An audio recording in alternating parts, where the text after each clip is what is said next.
Bem-vindos, meus amigos. Não, vocês não estão no canal errado. Este é realmente o canal Fana Lopes.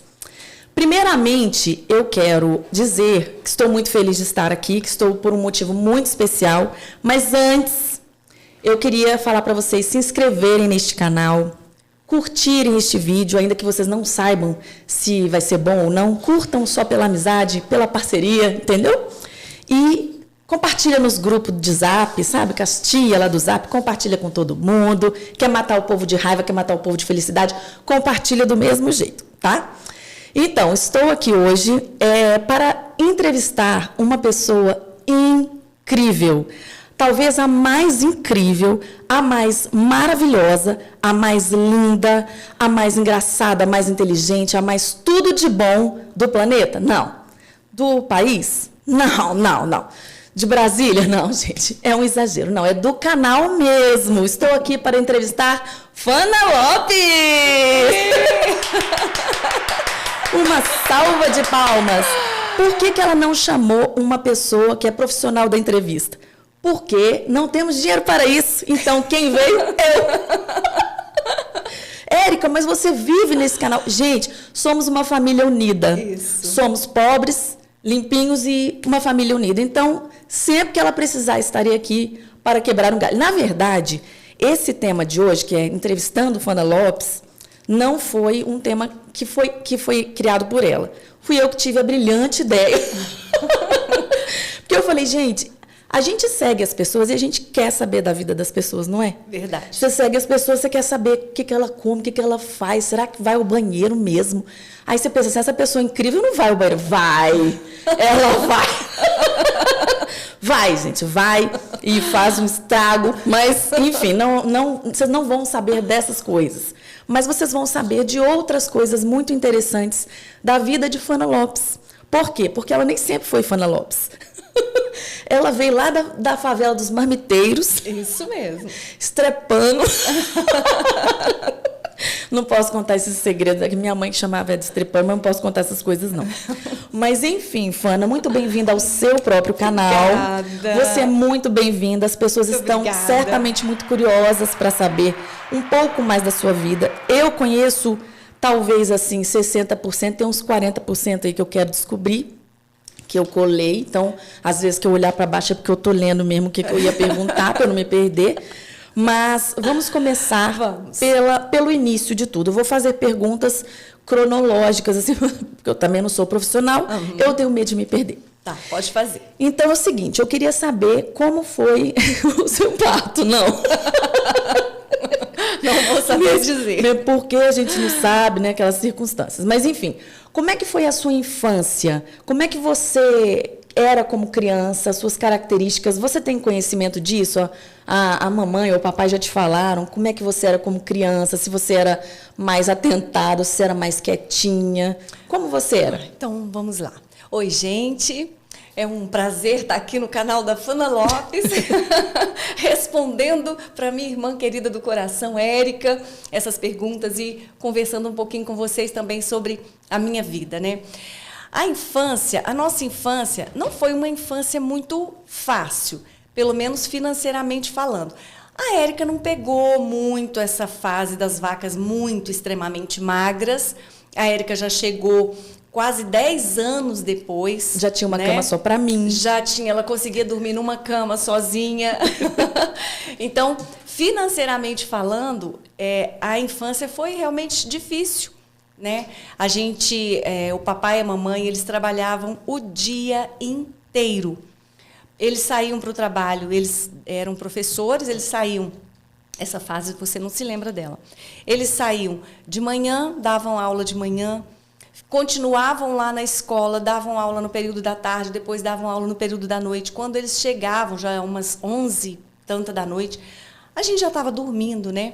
E foi um período assim, a gente passou uma parte da infância em Belo Horizonte, né? Você já nasceu Essa parte é um pouco ruim, né? Assim, porque vocês nasceram em Belo Horizonte. Em Belo Horizonte. Eu nasci numa cidadezinha do interior. Mas tão boa, a gente amava lá. Você gostava também. Era. Então, assim, mas a gente aprendeu a respeitar aquilo que a gente tinha, né? A gente vivia muito feliz, apesar, né, de não ter, assim, da gente não ter as melhores bonecas. E até tem um detalhe interessante, né? Que o papai, ele chegava na época do Natal, ele queria dar um presentinho pra gente, né? Nessa época você não era nascida ainda. Aí ele comprava, né, o presente e dava pra gente na época do Natal. E aí a gente brincava, ficava feliz, né?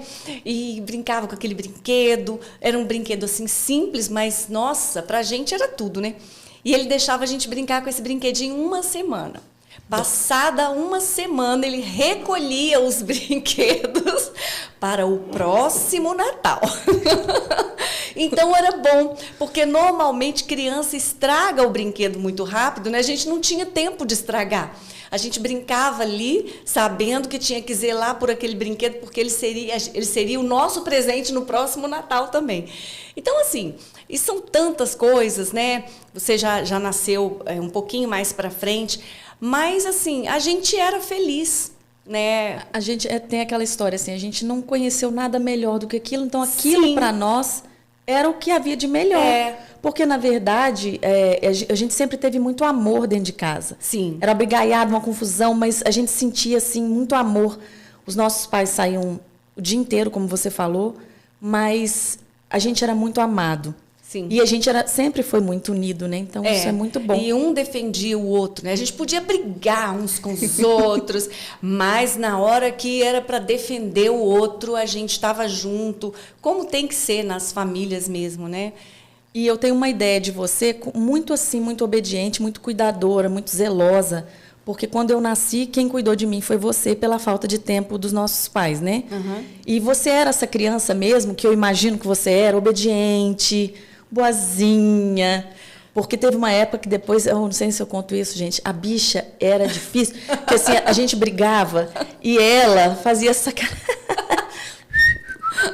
E eu lá com ódio e ela fingindo que não estava nem aí. Isso não é de Deus, né, filha? Você melhorou, né? Você tá melhor. Gente, eu tinha, no que depender de vós, tem as paz com todos. Nossa, então... mas você tirava toda a minha. Você tem as paz, né? Você pegava a paz de todo mundo e ficava para você, né? Eu não podia revidar, né? Eu não queria brigar. Então eu ficava ali, eu cantava, eu assovia. E eu acho que eu irritava muito. Você, a André, então, nossa. Era. Ela ficava profundamente irritada com essa minha reação. Funcionava. Você era muito estudiosa, né? Tem uma história que você conta que você, no final do ano, ela estava já de férias.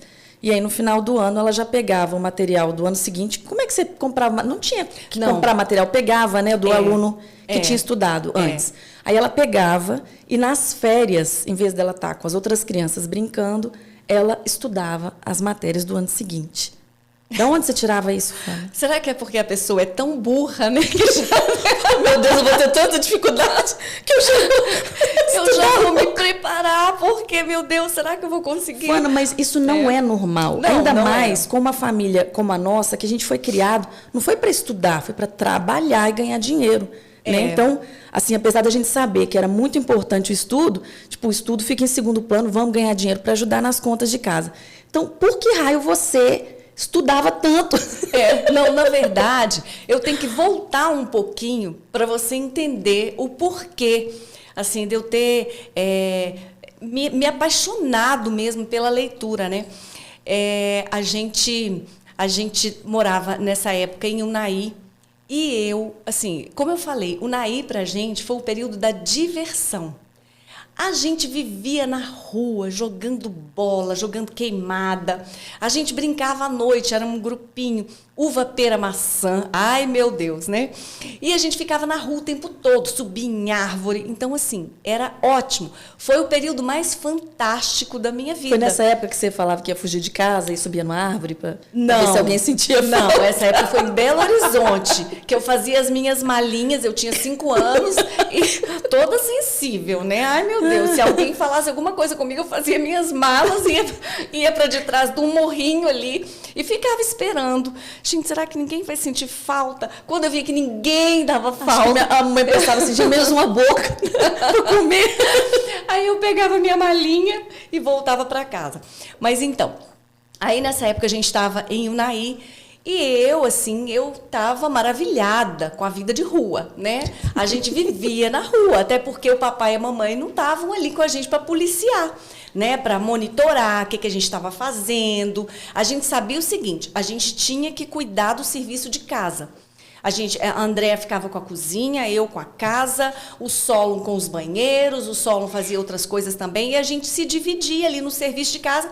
Serviço ok? Ok. Rua. E a gente ia para a rua. E aí, os estudos indo por água abaixo, né? Nota 0 em tudo, 2, 3. E aí, o que aconteceu? O papai e a mamãe, eles eram professores na escola em que eu estudava. Olha, era uma vergonha. Era uma vergonha para a mamãe e para o papai. Porque aí eu me lembro que um dia, já estava assim, já no final do ano, eu estava na quinta série. Eu estava fazendo a 5ª série e aí eu estava quase reprovando. Aí eu sei que eu consegui driblar geografia, driblei outra matéria, matemática ali, mas fiquei pendurada em história. E eu me lembro que a professora de história se chamava Chiquinha. E aí, a Chiquinha, quando viu que eu estava ali já, para reprovar, Chiquinha chama papai e mamãe. Nossa. Essa é a pior parte. Meu Deus, Érica, pensa numa pessoa que apanhou, que foi forjada ali, ó, no amor aos estudos, na marra. Porque ali eu sabia, a mamãe falou assim, olha, ou você passa de ano, ou você passa de ano. Não tem outra opção. Não me envergonhe. Aí eu, meu Deus do céu. Aí eu não podia mais jogar queimada, não podia mais subir em árvore, né? Fiquei ali enclausuradinha. Menina, e você sabe que eu comecei a estudar história ali, Gente, eu fiquei fascinada. Eu acho que eu não gostava porque eu nunca tinha lido. Eu pegava no livro, abria o livro, sabe? Eu realmente não gostava porque eu não sabia nem como era ler. Eu não lia, não pegava em nada para ler. Não estudava. E aí eu fiquei maravilhada com aquilo. Estudei e quando eu vi que eu estudando, eu obtive uma nota alta, eu acho que eu fiquei com 9,5 na prova de recuperação. Eu falei assim, gente, olha só. Então esse é o segredo. Esse é o segredo, é estudar. E ali eu comecei. Aí depois, logo, assim, passei, claro, ai, que alívio, né? Nossa, a cinta ia rolar se eu não passasse. Mas aí passei de ano e depois, na sequência, a gente já veio para Brasília. Aí eu já fiz a 6ª série aqui em Brasília. E foi aí que eu já estava naquele pique, né, da Chiquinha, lá da história. E eu fiquei naquele pique, eu falei, meu Deus do céu, agora eu tô doida para começar logo a 6ª série, porque eu tô com tudo aqui, eu tô com todo o gás. E aí foi assim, comecei a estudar e eu pegava realmente os livros, porque a gente não tinha dinheiro para comprar os livros, né? Então, o que a gente fazia? A gente pegava o livro da série anterior, do pessoal que já tinha feito a série anterior, e aí a gente tinha feito a série anterior. E a gente pegava esse livro já para estudar para o próximo ano, pegava emprestado com a escola, porque depois a gente tinha que devolver. E a gente não podia escrever no livro, porque você usava e passava para outros alunos que também não tinham condição de comprar. E aí eu ia fazendo assim. Eu estudava sempre adiantado, né, para a próxima série. Mas sem aquele intuito de algum objetivo na vida, simplesmente pelo gosto de estudar. Pelo gosto, na verdade, dizem, né, assim, se a gente for analisar um pouco assim a questão de uma forma psicologicamente falando, parece que a gente tem a sensação de que as pessoas que têm a autoestima muito baixa e aí de repente quer assim ser aceita, né? Ela quer ser aceita por todos. Tem uma palavra que não está me vindo aqui agora. Ela quer aceitação de todo mundo. Então, talvez, até pelo fato da gente ter sido assim criado na infância muito sozinho, talvez eu tenha ficado ali naquela época com esse sentimento mesmo assim de rejeição ou de... Só você aceita se eu for um destaque em alguma Exatamente, exatamente. E como o papai e a mamãe trabalhavam demais da conta... Carência, né? Eu acho que eu sentia essa carência. Então, eu queria mostrar, talvez, para eles... Algum talento. Algum talento. Né? Porque a filha do meio, eu acho que é a menos vista, né? Porque o caçulinha é o caçulinha, que era o solo na época. A André era a mais velha, mais amada, a primeira. E o que sobra do meio, gente? Do meio sobra nada. Tão injustiçado, gente. Depois dizem que o do meio chora demais, né? Mas também, gente, né? Chore com motivo, filha. Aí você cresceu, aí ali vocês já saíram de Belo Horizonte, vocês melhoraram de vida? Como é que foi? Quando a gente saiu de Belo Horizonte para Unai, aí as coisas já foram melhorando um pouquinho mais, né? Porque lá em Belo Horizonte a situação era muito mais difícil mesmo. E você seguiu nessa linha de estudo, sempre muito estudiosa, tirando boas notas. E o que você vislumbrava, além de ser dona de venda? Pois tem esse sonho detalhe, dela era né? ser dona de venda. Na verdade, depois, inicialmente era ser dona de venda. Porque eu vi, a gente tinha... Sabe aquele mercadinho? Não sei se você sabe, né? Mas lá em Unai tinha aquele mercadinho que você ia comprar fiado. Então, tinha a caderneta. Aí você anotava lá na caderneta, então vai lá comprar no mercadinho do seu Zé. Aí você, seu Zé, olha só, estou precisando de 1 quilo de batata aqui, anota na caderneta e tchau, né? É como se fosse um cartão de crédito, põe no cartão de crédito. Maravilhoso, não precisa dar nada para ele, né? Pagar. Nem uma moeda. E aí eu ia nesse mercadinho, sempre comprar as coisas lá para a mamãe. E eu achava o máximo quando ele embalava a mercadoria. E eu ficava olhando e falava assim, gente, que coisa fantástica embalar uma mercadoria, né? Que coisa maravilhosa. E eu ficava assim, gente, eu vou ser dona de venda, porque eu vou querer fazer esses embrulhos tão fantásticos, igual o seu Zé fazia, né? Mas, enfim. E aí, depois, já em Unai, o meu sonho mudou. Já não mais queria ser dona de venda. Porque, eu já contei essa história aqui algumas vezes, em Unai, a gente não tinha muita atração. A única atração que a gente tinha nessa época, lá pelo menos agora não, a cidade já mudou, né? Já evoluiu. Mas naquela época, a única atração que a gente tinha era um circo. E esse circo, ele ficava na cidade, acho que uns 2 meses, salvo engano. E nesse tempo que esse circo estava lá, gente, eu falei assim... Que? Dona de venda? Eu quero ser malabarista. Quero ser malabarista de circo. É sério isso? Érica, é tão sério. Ai, meu Deus. Eu levava tão a sério, porque tudo na minha vida, assim, que eu vou fazer, eu tenho que levar muito a sério. Disciplinadíssima. E eu já tinha colocado na cabeça que eu trabalharia, eu seria malabarista de circo. Eu pegava umas ripas, olha só, papai e mamãe trabalhando, nem sonhavam o que a gente estava aprontando em casa, né? Eu pegava umas ripas lá do quintal, ripas de madeira. Gente, eu corria risco de vida ali. Eu colocava essas ripas assim no muro e eu ia equilibrando. Eu pegava um cabo de vassoura e eu ia me equilibrando ali, sabe? Me preparando já, porque eu estava, assim, plenamente convicta de que Quantos anos você tinha nessa época? Eu tinha 11 anos. Meu Deus, convicta. Convicta de que realmente eu não mais seria dona de venda. Porque, né, eu fui, assim, totalmente tocada pela atuação dos circenses. Então, eu queria trabalhar como malabarista de circo. Mas aí depois, né, a gente veio aqui para Brasília, aí o foco mudou. Quando foi que esse foco mudou? Porque a gente se parece com quem a gente anda, né? Então você mudou de meio, veio para uma cidade um pouco mais desenvolvida, pelo menos naquela época, né? Maior, com mais oportunidades. E aí você pensou como? O que você pensou? Porque você começou a trabalhar no banco, né? Mas no BRB. Assim, nessa época, quando a gente veio BRB aqui para Brasília... Foi Banco Real. Atualmente acho que é o Santander, né? Quando a gente se mudou aqui para Brasília, a gente foi morar em Sobradinho. E lá em Sobradinho, eu fiz a 6ª série, a 7ª, 8ª e o primeiro ano, né? A gente morou, acho que, esses 4 anos lá. E aí, depois, a gente se mudou aqui para o plano, né? E aí eu entrei, assim, a gente não tinha como vislumbrar, meu Deus, o que vai fazer? E ali a gente estudando, 7ª série, 8ª série. Tá chegando, né? Que aí você, meu Deus do céu, né?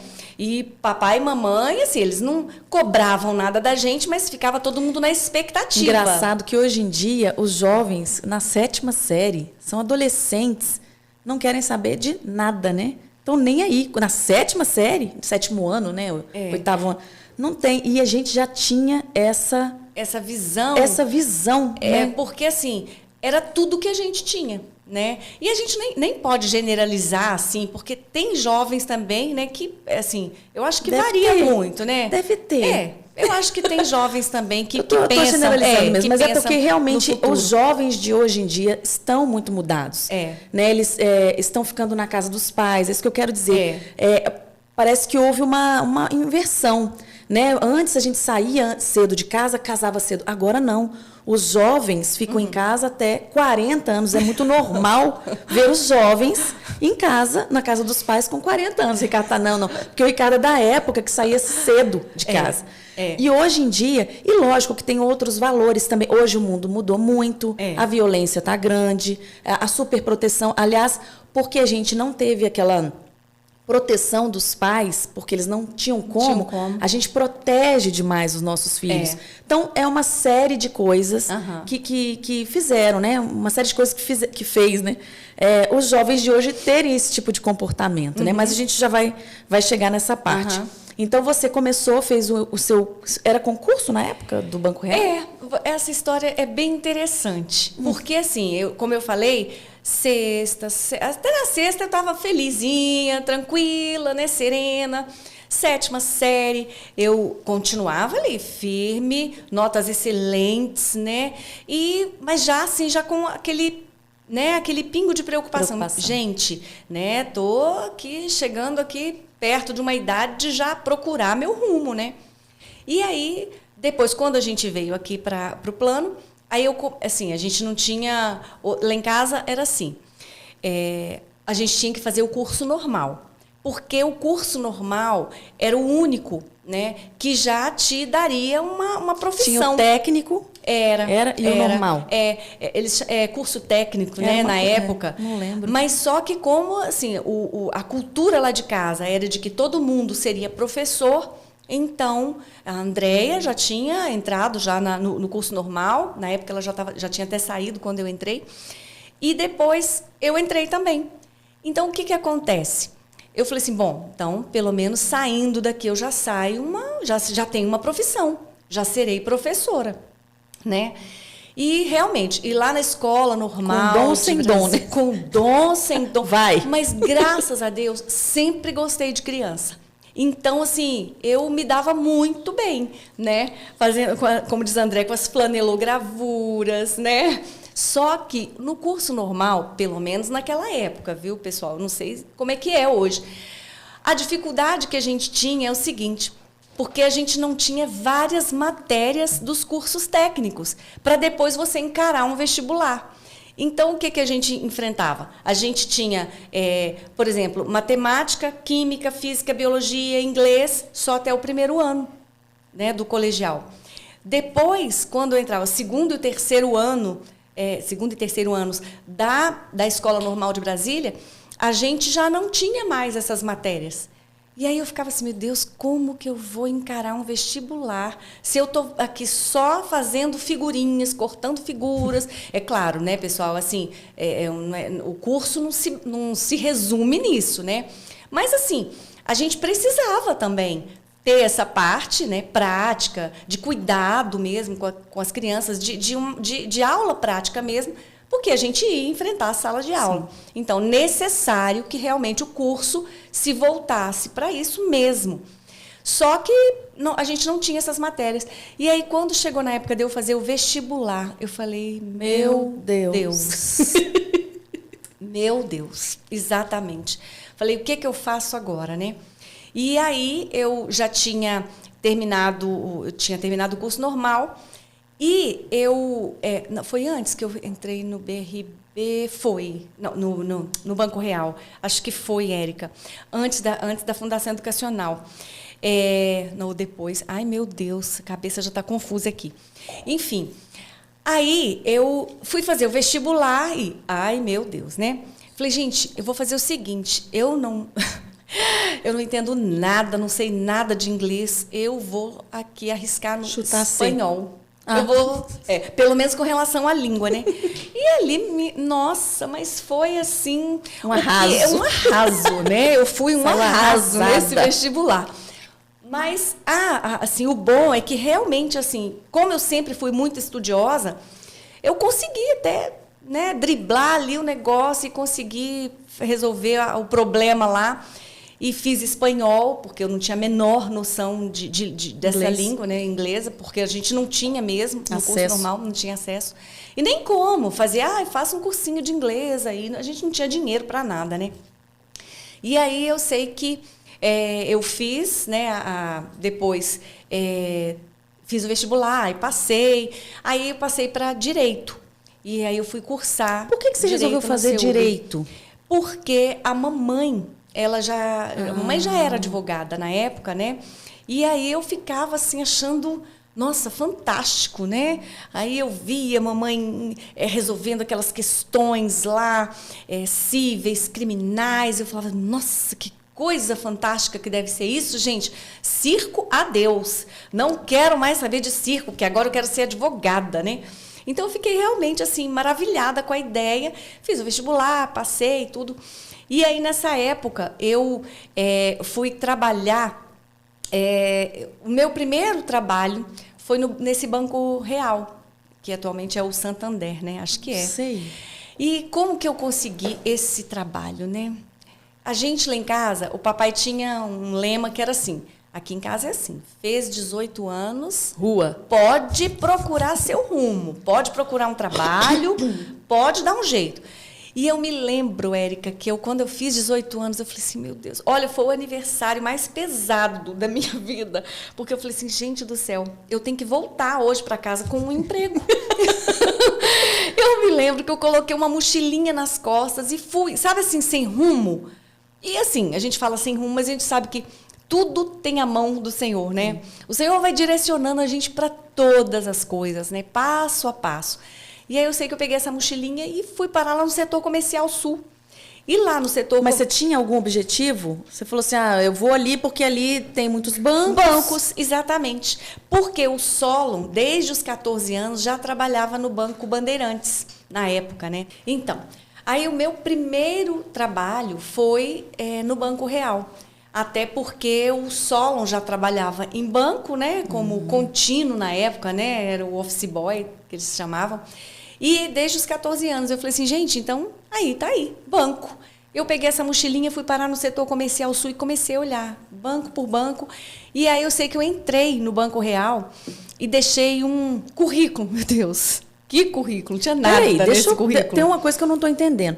Você não tinha feito o curso normal? Fiz, mas não tinha saído o concurso ainda da Fundação Precisava Educacional. de um concurso. Precisava do concurso. Não era garantido. Não. Entendi. Na minha cabeça, eu já sairia com uma profissão. Ok, saí com uma profissão, mas eu teria que, né, para exercer essa profissão, fazer o concurso. Entendi. Até porque a gente pensava, não vou...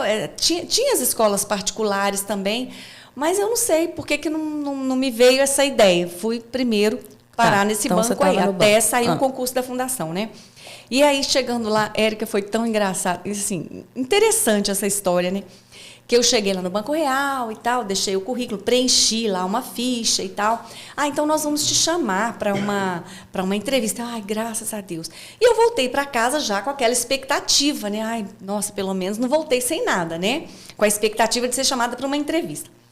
E eu me lembro que eles me chamaram, assim, foi uma semana depois para a entrevista. Eu, nossa, glória a Deus, agora eu vou ser bancária.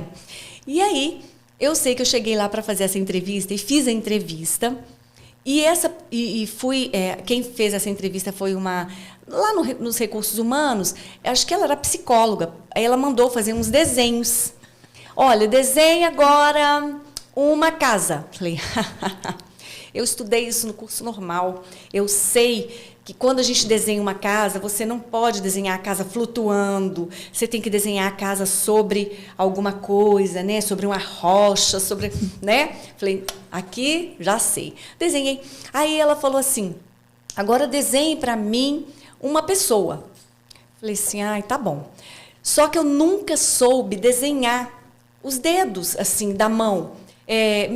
Eu tinha preguiça de ficar lá, dedinho por dedinho, eu não sabia desenhar, sabia fazer a bolinha, né, o pauzinho, mas não sabia desenhar as mãozinhas. Aí fui desenhar essa pessoa, desenhei lá uma menininha, e um menininho, na verdade, e ele estava com uma calça no desenho, né, e eu falei assim, bom, não vou desenhar as mãozinhas dele, vou colocar as mãozinhas dentro do bolso. Eu sei que na avaliação psicológica, eu acredito, né? Depois foi o que eu fiquei sabendo, que eles não me chamaram, porque quando põe as mãos no bolso, talvez dê a sensação de que, sei lá, de que é ladrão. Eu sei lá. Falei, meu Deus do céu, gente, está tudo errado. E eu acho que depois eles reconsideraram, porque assim, quando conversaram comigo, né? Não foi a impressão que o desenho passou. Essa moça não sabe nem a hora que periquito... Essa moça não... Rueu.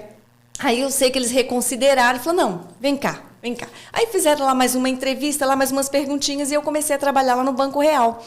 E foi um período muito legal, porque foi a época que eu estava fazendo faculdade, então tudo era muito novo para mim, sabe? Foi um período assim, eu conheci pessoas novas, então foi um período muito legal. Você já estava fazendo faculdade, então, já nessa época? Já estava fazendo faculdade. Então foi ali que você conheceu o Ricardo? Foi. Conheceu o amor da sua vida da minha na vida. faculdade. Isso mesmo. Uma maravilha. Conte mais sobre Ricardo. Só que a gente só se conheceu já no final do curso, né? Assim, que a gente começou a conversar mesmo e tal, né? Mas foi, assim, presente de Deus, né? Como eu sempre falo. O Ricardo, ele foi aquele amigo, né? Que você tinha, aquele parceiro, aquela pessoa com quem a Fana podia contar. Essa parte eu sei bem, porque a Fana contou várias vezes, né? E o Ricardo sempre presente nos momentos difíceis da vida da Fana. Ela passou por um período na faculdade muito difícil e depois ela criou essa amizade com o Ricardo dentro dessa dificuldade e o Ricardo foi o ombro dela. Foi. Então foi uma história muito bonita, assim, de dois amigos que se casaram, né? Então, pois é, e hoje é assim, nossa... É o braço direito, o braço esquerdo. É um príncipe, né? Tipo príncipe aquele lá do Shrek, aquele baixinho. Não. Tô brincando. Então. Mas aí vocês se casaram, né? E aí você teve a Dani logo em seguida ou não? Não. O que você pensava sobre filhos? Na verdade, aquela coisa maravilhosa e romântica? Não. Eu nunca tive, assim, essa coisa maternal, assim. Sempre gostei muito de criança, mas, assim, os dos outros, né? Porque você brincava, bilu, tchau, neném, agora eu vou para casa. E a fase de casamento, assim, logo no início, é uma fase muito boa. Nossa, assim, éramos só nós dois, a gente ia pro sai cinema. da casa dos nossos pais, que normalmente é um presídio. Não, viu, pai? Só que não. Não, brincadeira! Eu sou fofaona demais.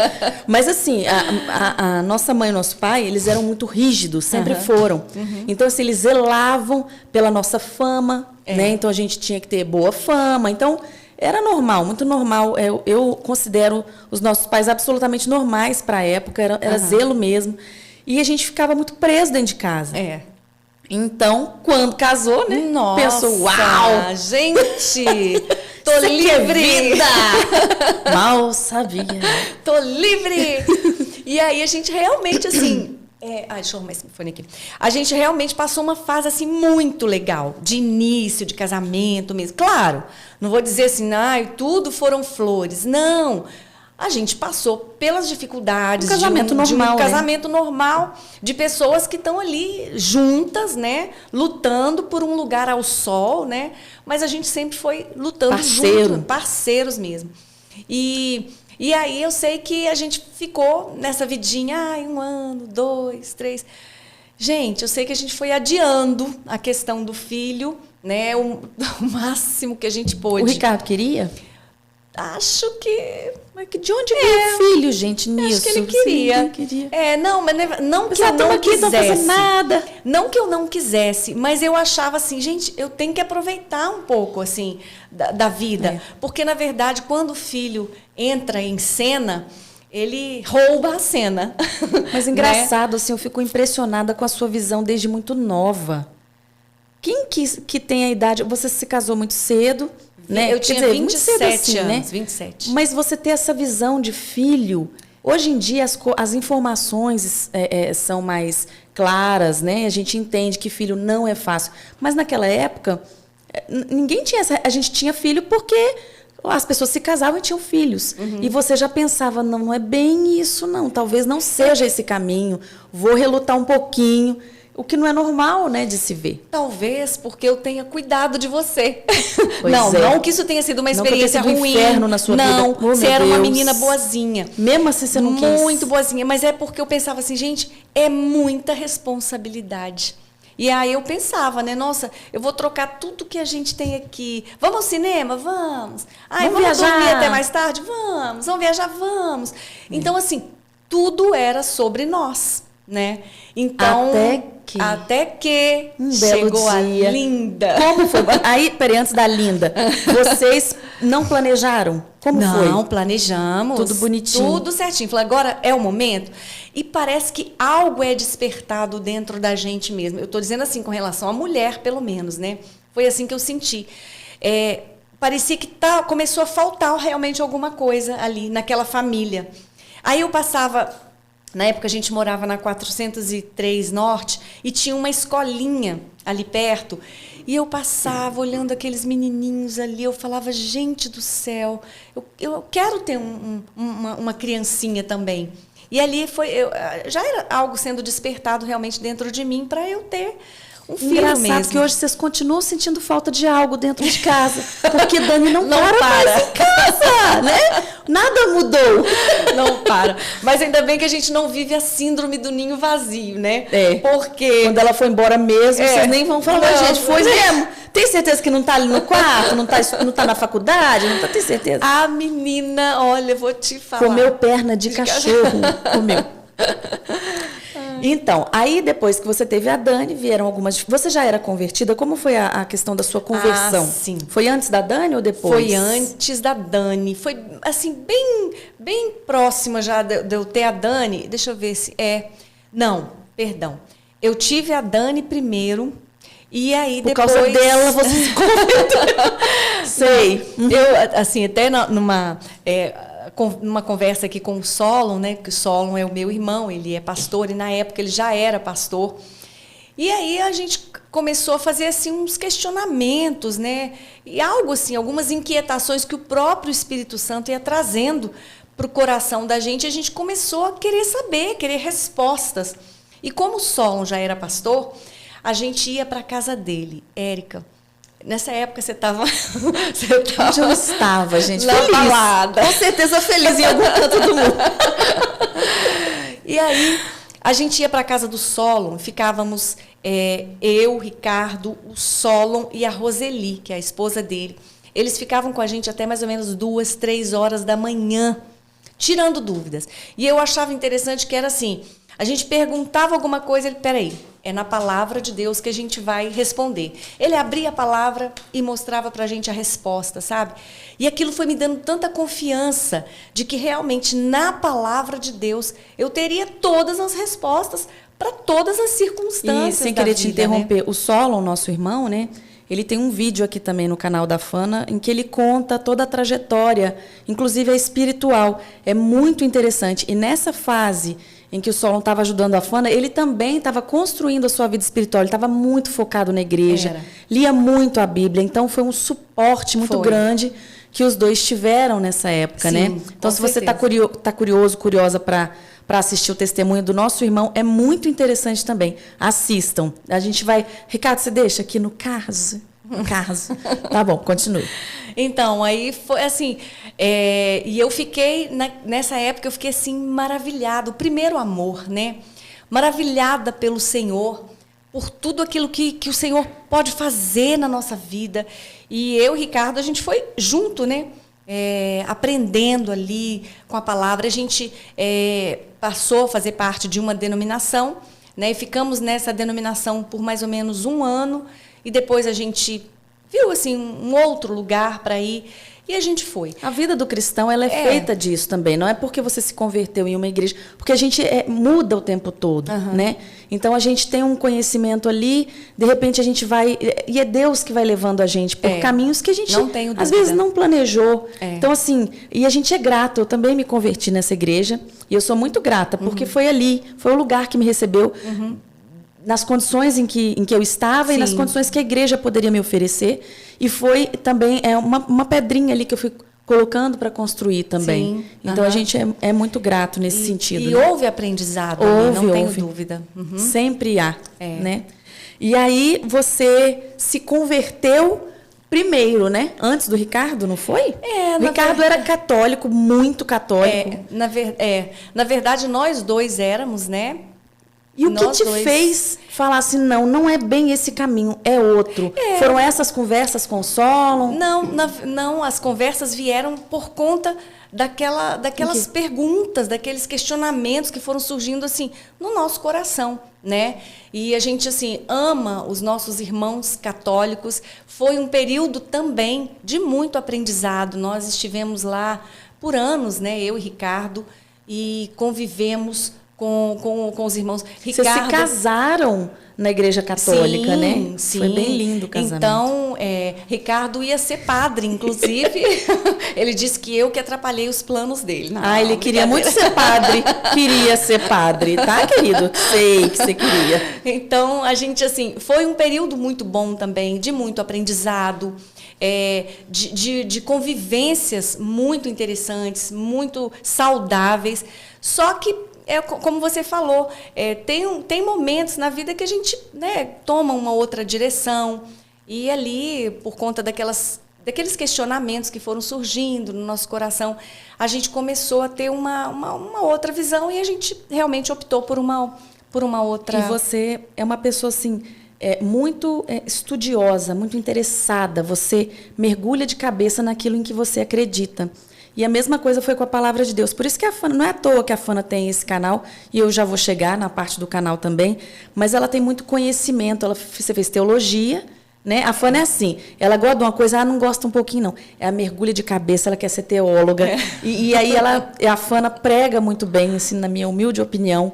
É uma pregação assim que eu fico sempre muito emocionada. Eu sei que a gente não pode viver de emoções, mas o Espírito Santo realmente fala ao meu coração e eu fico muito, muito feliz com as pregações dela. Eu saio muito renovada.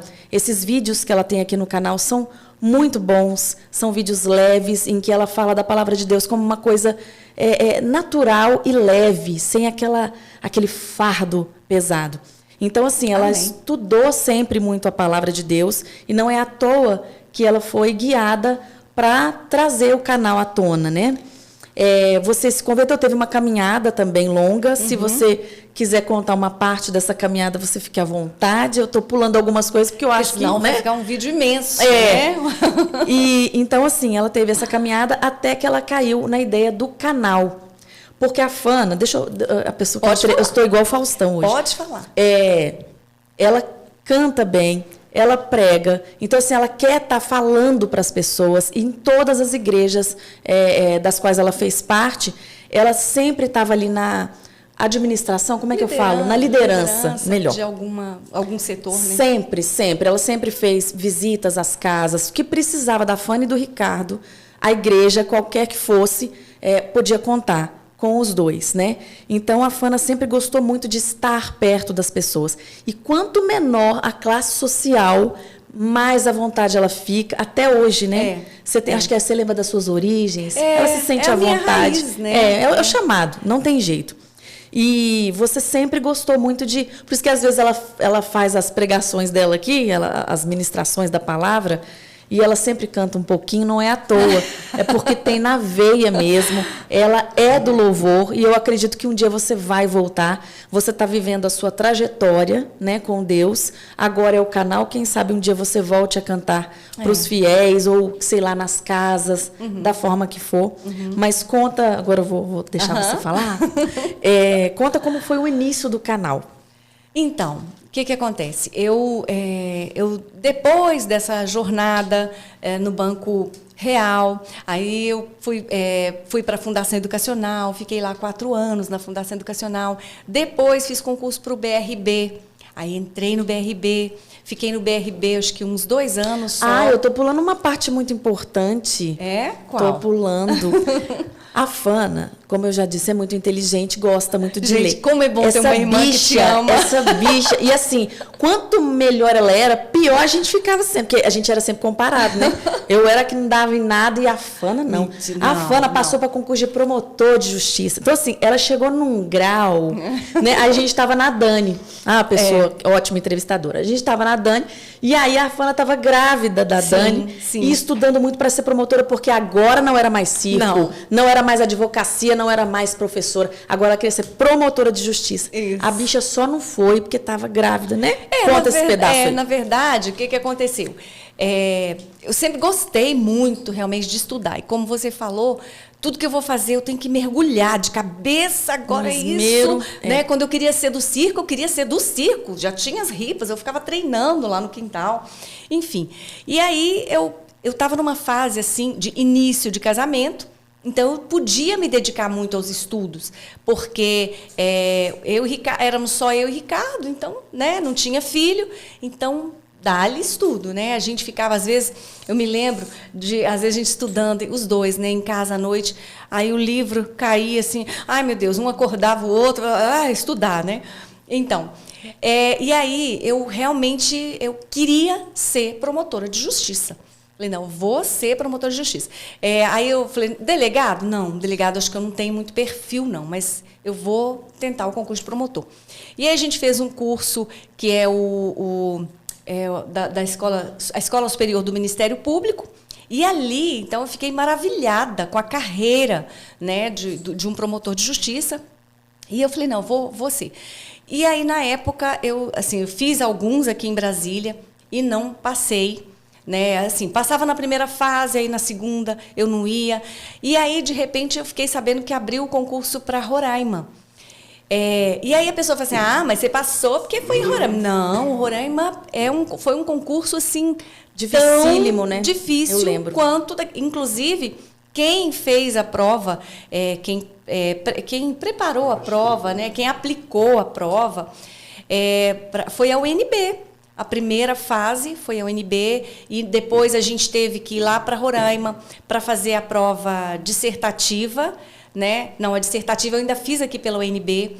Depois, para Roraima, eu fui para fazer a prova oral e tinha tribuna também, que aqui em Brasília não tem a tribuna. Não. Então, lá você tem que... Tribuna é você ficar sendo sabatinado? Você pega um processo na noite anterior, né? Você pega um processo, era um catatal de um processo. Falei, meu Deus, né? E aí você estuda o caso ali, porque no dia seguinte, pela manhã, você já tinha que encarar a tribuna, você tinha que, né, atuar como um promotor de justiça daquele caso, né? Se você fosse o promotor de justiça daquele caso, naquele processo, o que você faria? Como que você atuaria? Então, eu fiquei ali, eu estava no hotel, estava lá em Roraima, na época, e foi uma época assim tão difícil, porque foi uma época de uma queimada que teve, foi em 1997. E para chegar em Roraima, nesse período, foi muito complicado, porque a fumaça da queimada não deixava o avião descer. E a gente ficou rodando. Isso eu fui para fazer a prova oral e a de tribuna. E a gente ficou rodando nesse avião, nesse monomotor, rodando. E eu falei, Deus do céu, é agora, né? Agora que é o meu para morrer na praia. Estudei para esse concurso e vou morrer aqui. Mas aí, depois, assim, conseguimos descer lá e deu tudo certo. Fui fazer a prova, né? E aí deu certo. Fiz lá a prova, tinha o psicotécnico também. Aí passei em todas as fases, né? Graças a Deus, fiquei super feliz. Aí voltei para Brasília, super feliz, só que não. Por quê? Porque eu pensava assim, gente, tudo bem, eu consegui aquilo que eu tanto queria, mas como que eu vou deixar minha família aqui? Então, família, né, entenda-se, mamãe e papai. Mamãe, papai e os meus irmãozinhos também. Foi mais pela mamãe. A Fana é muito apegada, né? Então, eu fiquei assim, gente, como que eu vou fazer? E aí, depois do transcorrer lá de todas as etapas do concurso, eles demoraram um tempinho para chamar, acho que uns 3 meses, talvez. E nesse ínterim, eu fiquei grávida da Dani. E aí, quando então eles me nomearam, saiu minha nomeação e tudo direitinho, que eles falaram, bora, vem para Roraima. Mas você estava fazendo o concurso e tentando engravidar? Deus. Não, eu pensei assim, eu sei lá o que eu pensei. Falei, agora pronto, não pensei nada. Eu pensei assim, já que eu já conquistei, assim, profissionalmente eu já conquistei aquilo que eu queria, agora eu posso ter um filho. Só que eu não imaginava... Na prática, como isso seria. Na prática, como que seria. Eu falei assim, gente, como que eu vou ficar num lugar assim, que não é o meu lugar, né? Eu não conheço ninguém lá, minha família está aqui, né? Hospital, e, aliás, será que Roraima, eu achei assim, Boa Vista, uma cidade linda, linda. Pessoas super receptivas. Nós fomos muito bem recebidos lá, todo o grupo que foi fazer a prova, né? Então, assim... Um beijo para o pessoal de Roraima. Vocês são demais. E aí, eu já estava grávida, e quando o procurador-geral, né, ligou, ele falou assim, e aí, bora? Eu falei, ai, meu Deus, e agora? Sabe aquela decisão que você tem que tomar ali? Rapidamente? Na verdade, nem seria muito rápida, porque eu já vinha pensando, né? Vou, não vou. E aí eu falei assim, não vai dar, não vou ter coragem, né, de deixar todo mundo aqui, né? E aí abri mão desse sonho, e era um sonho para mim, né? Abri mão e depois eu falei assim, quer saber? Mas você abriu mão bem ou você ficou com aquilo ainda? No início... Porque gravidez deixa a gente tão sensível. No início, eu confesso que eu fiquei assim, meu Deus, será que eu fiz a coisa certa, né?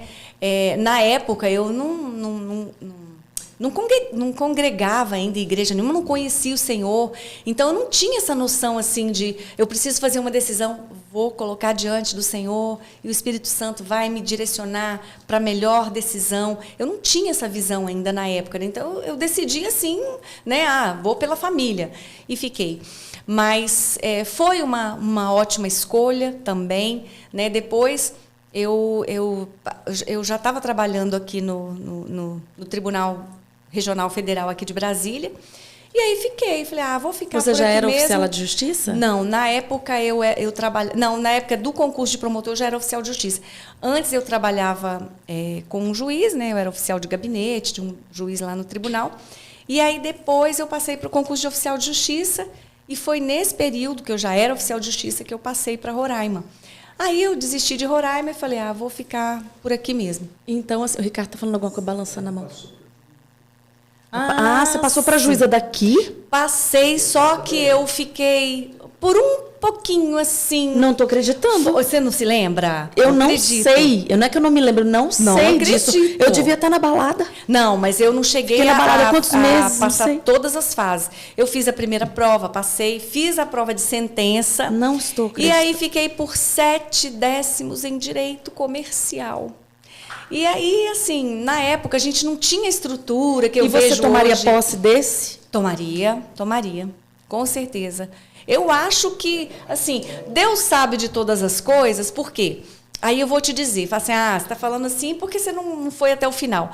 Mas o que acontece? Eu sou uma pessoa tão legalista, assim, tão, sabe, disciplinada com as coisas, que eu acho que se eu tivesse passado até o final, né, no concurso de juíza, eu acho que eu teria, assim, a minha vida não teria, assim, tanta qualidade, porque eu ia, sabe, eu ia me jogar de cabeça ali naqueles processos, eu ia querer que o meu gabinete fosse o mais, né, perfeito, então eu acho que eu me sacrificaria um pouquinho. Então eu acho que como Deus realmente sabe de todas as coisas, nos conhece melhor que nós mesmos, né?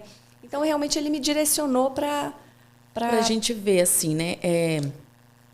Você estudou tanto, conseguiu tudo o que você queria, mas faltava algo. Que só, como é que você fala sempre? Que tinha o tamanho de Deus.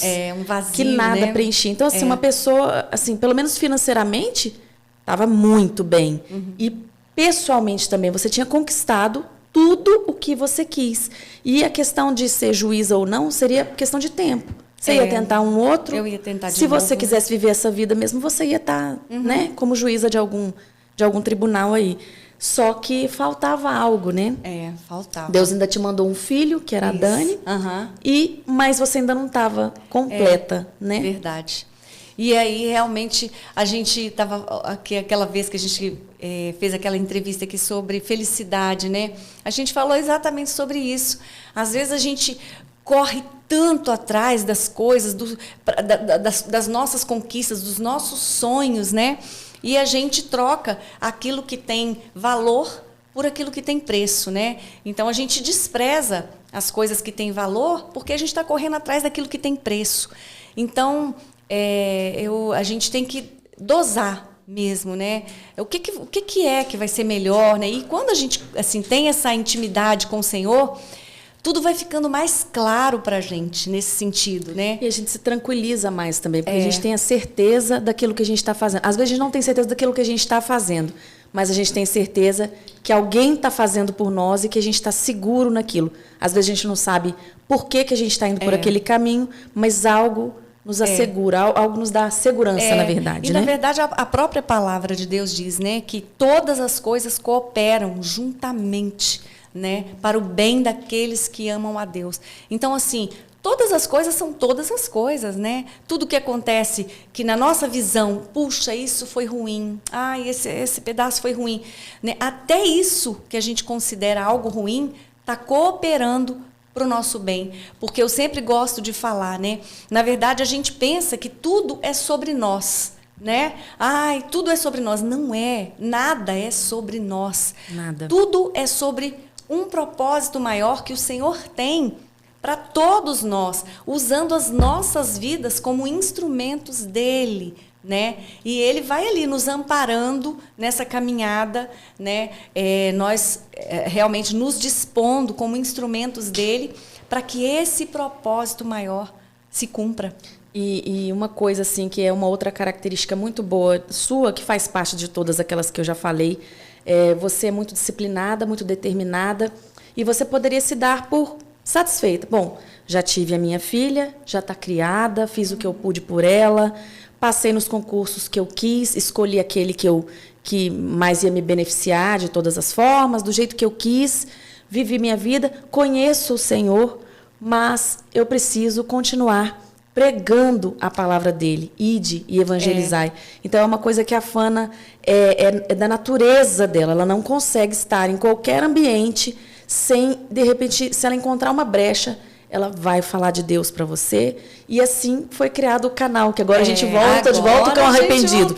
Agora sim é a pergunta. Agora sim. Então, aí, na época, eu estava trabalhando lá no tribunal e eu, assim, como a gente começou a trabalhar muito cedo, eu pude me aposentar, né, mais cedo um pouquinho, né, dentro dos termos legais, mas, né, mais cedo.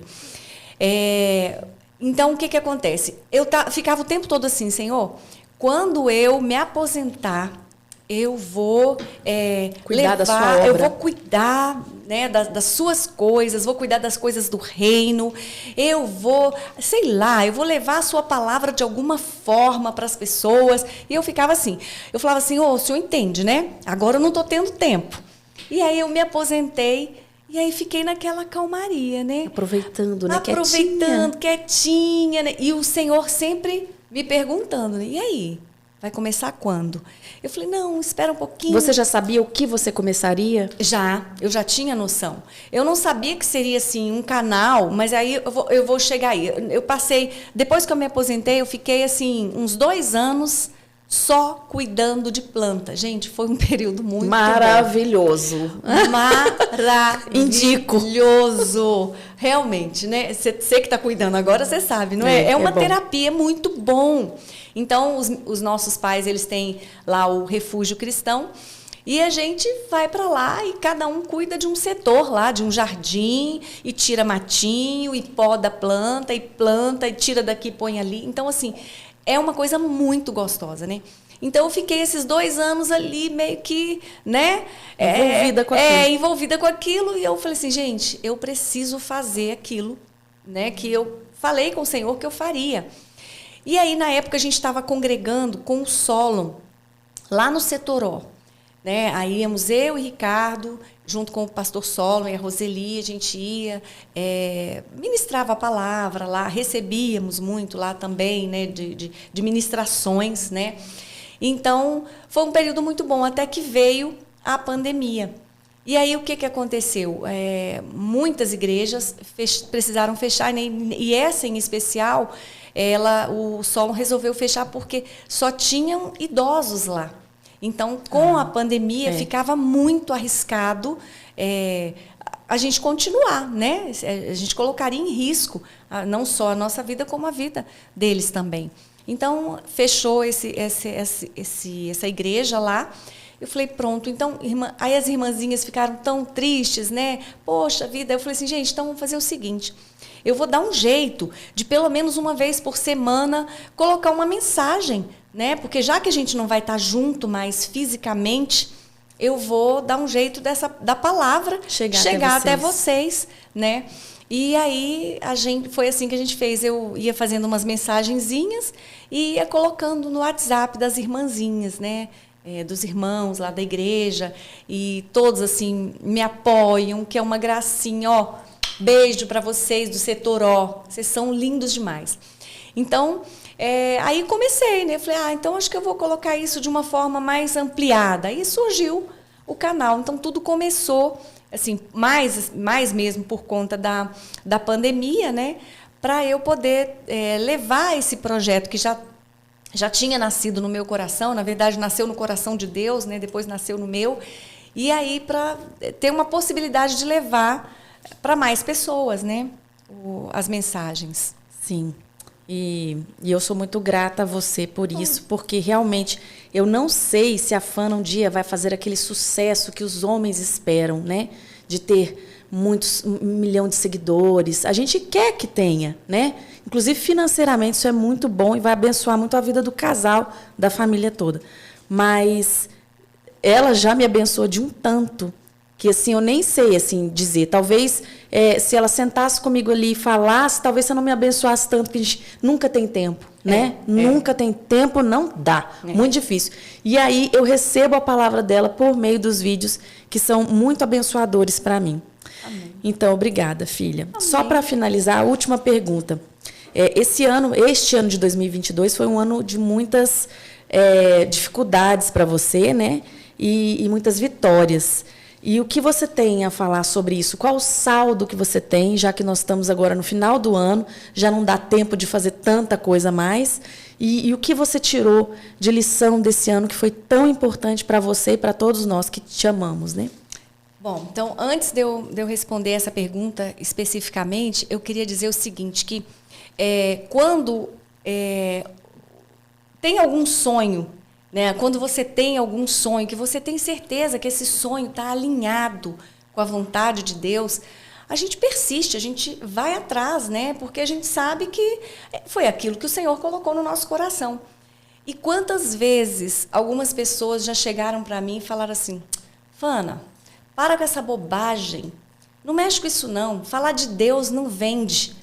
Aí eu ficava assim, tão assustada.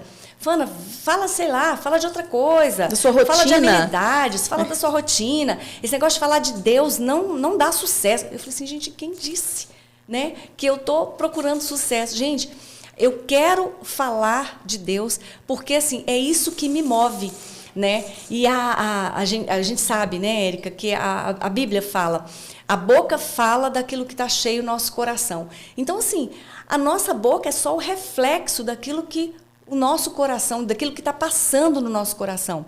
Então, assim, eu não sei fazer, eu nem quero fazer outra coisa, a não ser falar desse Deus que é tão lindo, tão maravilhoso e que tem cuidado de cada um de nós de uma forma assim tão especial, né?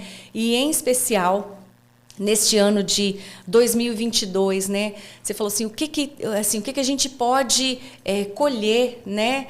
Eu sempre gosto de dizer o seguinte, que onde nós estivermos, onde o Senhor nos plantar, né? A gente precisa fazer a diferença. Florescer. Né? Foi para isso, exatamente, florescer. Foi para isso que o Senhor nos chamou, né? Para esse ide que você falou agora, né? E para que a gente seja luz e sal, né?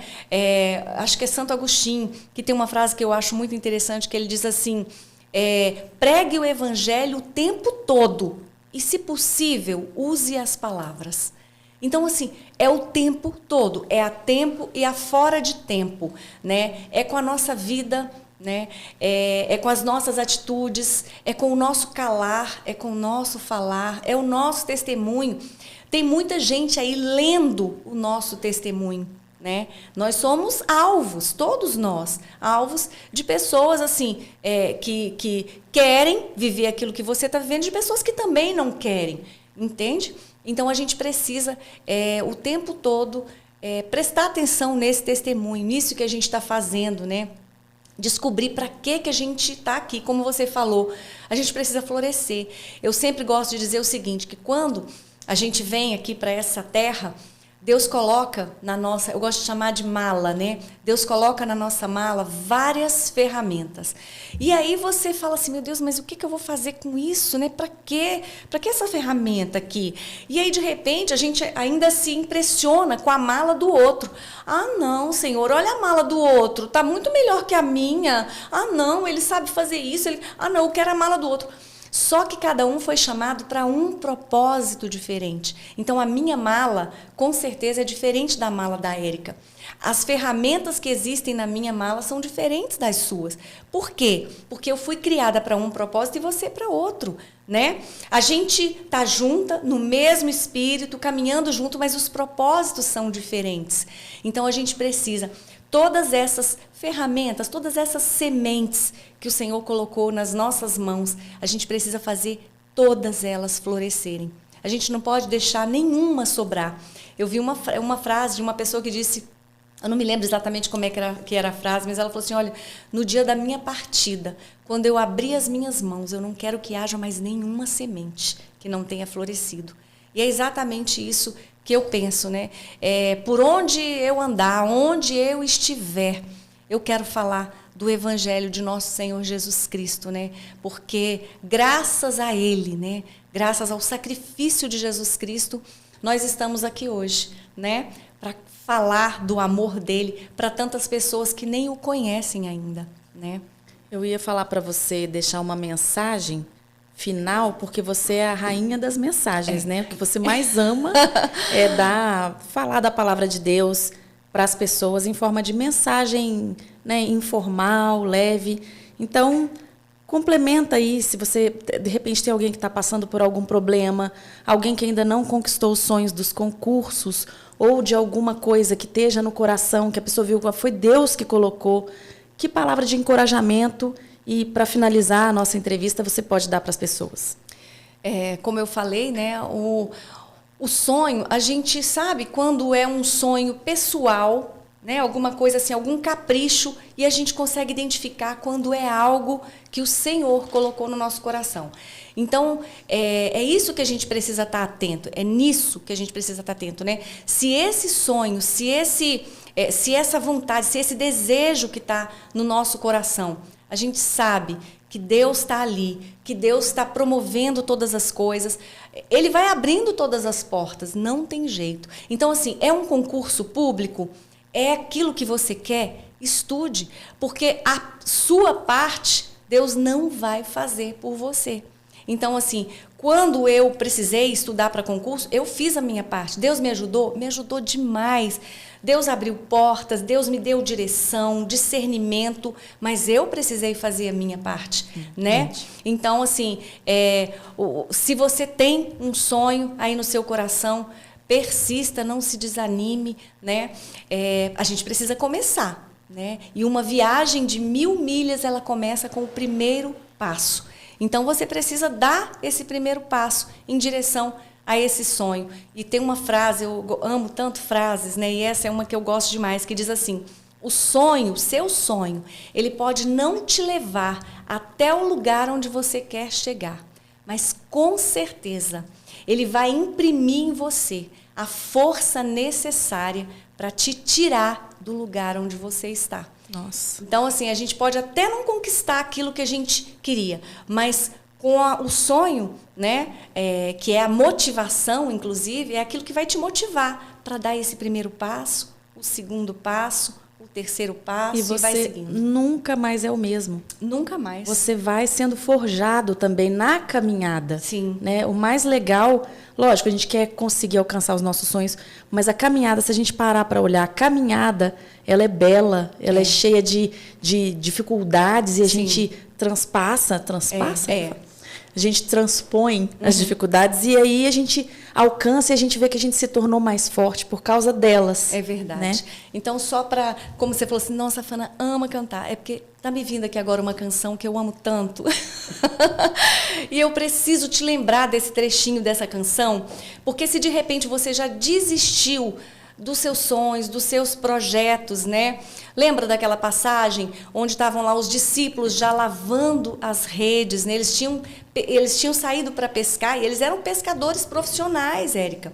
E eles tinham saído ali no barco à noite para pescar, jogaram essas redes a noite inteira e não pescaram absolutamente nada. Então eles voltaram frustrados, decepcionados. Poxa vida, não conseguimos, né? E já estavam ali lavando as redes quando o Senhor Jesus entra em cena. E é isso que Ele faz na nossa vida, né? De repente você já está ali naquele momento de lavar as redes. Sabe aquele momento que você fala assim, pronto, chega, deu, não tem mais jeito? É aí que Jesus entra, né? Porque quando nós somos fracos, então é que nós somos fortes, porque a força, né, o poder de Deus se aperfeiçoa nas nossas fraquezas. Então, naquele momento que eles estavam ali já lavando as redes, o Senhor falou assim, olha, joga a rede, mas sob a minha palavra, vocês não pescaram nada, mas sob a minha palavra, vocês vão fazer diferente agora. Joguem a rede daquele lado ali agora.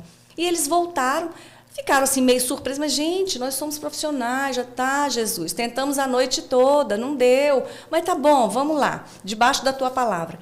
E aí, como diz a Bíblia, né? Eles lançaram a rede novamente, né? As redes, e essas redes voltaram lotadas de peixe. Então, aí eu me lembro dessa canção e quero te encorajar. Que a canção diz assim: quem mandou largar a rede? Quem mandou você parar? Volte para o mar alto, no lugar da tua vergonha, Deus vai te honrar. Então, talvez não seja o momento de você lavar as redes, né? Debaixo da palavra do Senhor, peça encorajamento, peça força. Tenho certeza que o Espírito Santo de Deus vai trazer essa direção e vai, como o Senhor Jesus, né? Dar essa boa direção para que você jogue as suas redes e para que você conquiste aquilo que está no seu coração para conquistar. Amém. Eu queria te agradecer, não só pela presença no seu próprio canal, mas por sempre confiar em mim. Porque isso é uma coisa que a Fana leva muito a sério. A palavra de Deus é algo que nós levamos muito a sério. E embora a gente faça muitas piadas, eu venho aqui mais para rir do que para tudo, eu levo muito a sério isso aqui também. E para mim é uma honra poder ser convidada. Sempre que você precisar, você pode me convidar. Com certeza. Vou estar descabelada, eu venho, do jeito que for. Porque nós estamos juntas nessa caminhada. E agora eu vou tentar falar igual a Fana fala. Então é isso, meus amigos. Um beijo para vocês. Obrigada pela companhia. E Fiquem com Deus. Fiquem com Deus. E até o próximo vídeo. Se Deus quiser. Bate aqui. Pá, pá.